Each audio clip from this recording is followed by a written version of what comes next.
Is Ellen DeGeneres here tonight? Woo!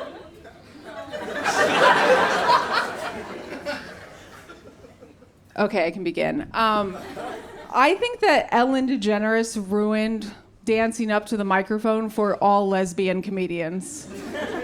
Do you know how hard it was for me to walk up here and not dance at all? This is in my nature. I was born this way.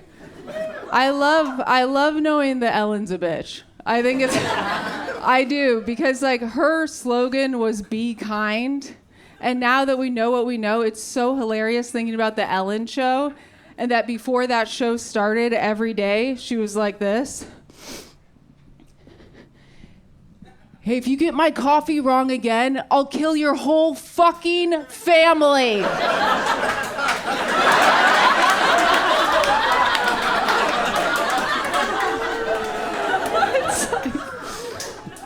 I love it. I do love that Ellen is a bitch. I do. I don't want anyone to be unkind, but I think Ellen should be our next president. Like, we gotta get a mean lesbian in there. Get shit done. Let's make lesbians mean again. I think she would make Putin cry immediately. She'd dance around him, bring Portia and the horses over to the White House. Be incredible. It's hard for me to hate Ellen because I grew up on Ellen. When I was younger, Ellen was the only person that was out of the closet. Like, she was on a magazine that said, "Yup, I'm gay." And like, when I was younger, because there were no out people, you had to get really creative. So what I would do is I would just write letters to Jonathan Taylor Thomas, Devon Sawa, Hanson, anyone who looked like a lesbian.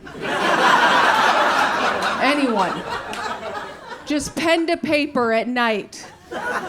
Just, "Dear Jonathan T. Thomas, 'tis been a fortnight since last I wrote. Did you hear Ellen DeGeneres is gay? Gross. Not me. When Jessica walks by me, my stomach hurts." LA was on fire and my wife's childhood home burned down. Is this a good start for a joke?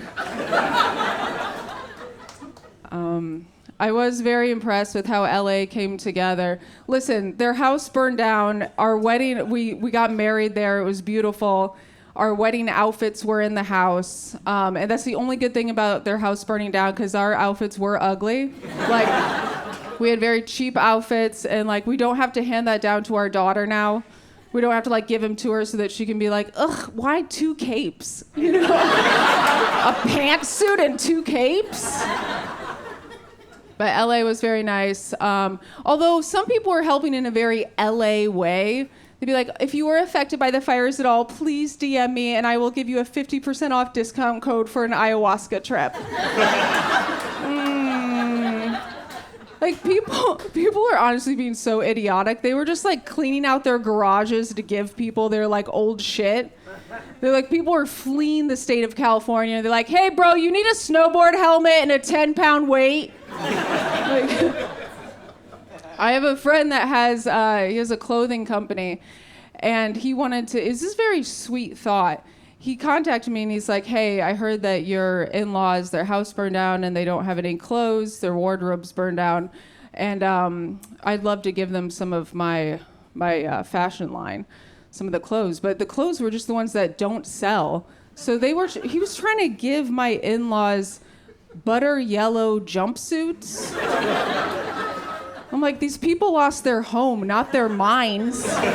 Like, you know them walking around LA like minions, trying to find a new house?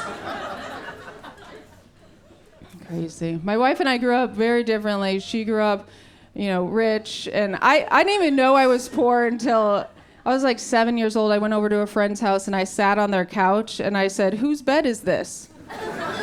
And that's how I understood that I was poor. My wife also had like very different activities. She loved musical theater. And she actually, in California, in 7th grade, won a scatting competition. And to this day, her friends call her Scat Mantha.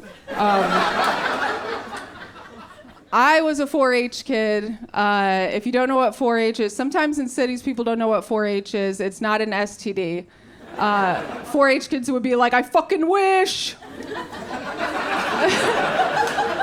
It's not. 4-H is like a really cool club for like kids who like, fertilizer and farm equipment, farm animals. It's pretty cool. My talent in 4-H is I would go around to the different fairs and I would show my long-haired guinea pigs.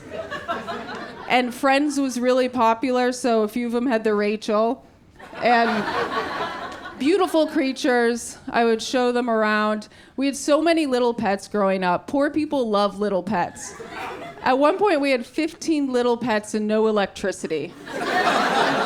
And then my friends who were like middle class and up had one dog, a golden retriever, part of the family, died of old age. Our pets died the most horrific deaths. These country pets, the most horrific deaths.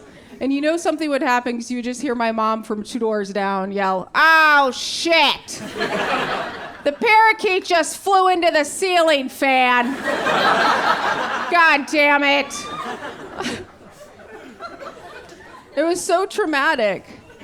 So when I was older, I was like, I'm just getting one dog, that's it. So we adopted a Chihuahua Terrier, which is the size of 2 guinea pigs taped together. And we adopted it from the mean streets of Santa Monica, California. Couldn't bear to see another dog watching Allbirds open. We got to get this guy off the street.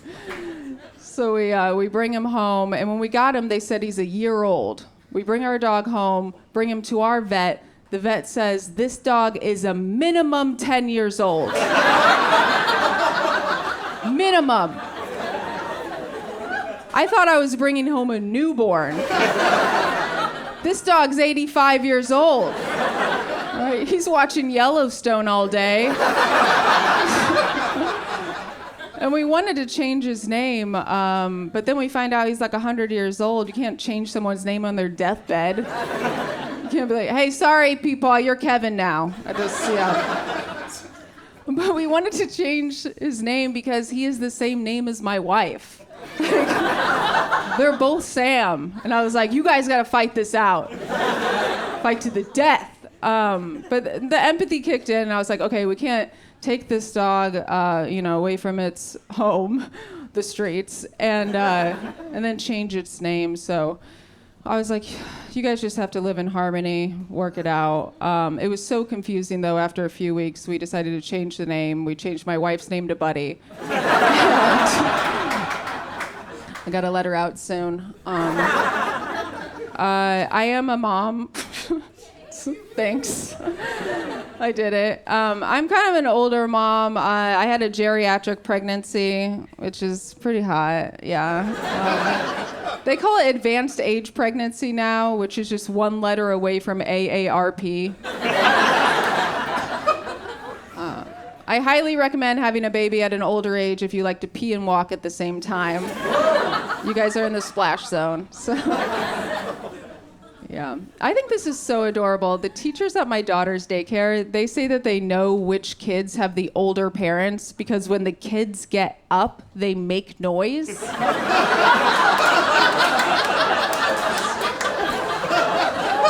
Just the most adorable scene. Like all these 2-year-olds like, ah! Ah! Oh, to be one again! Oh. I'm making so many, are you guys making sounds? I'm making so many sounds when I get up. And I do this new thing when I go to the bathroom. And I just walk in, and before I do anything, I just stand there. And I just say, okay. Okay? Like, what? So when I get up, I'm like, ah. Then I sit down, ah. I go into the bathroom, okay. Then when I have an orgasm, silence.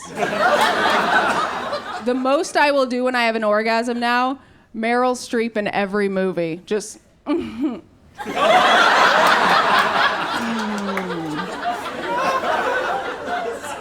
That's all. Thank you guys so much. I'm Mo Welch.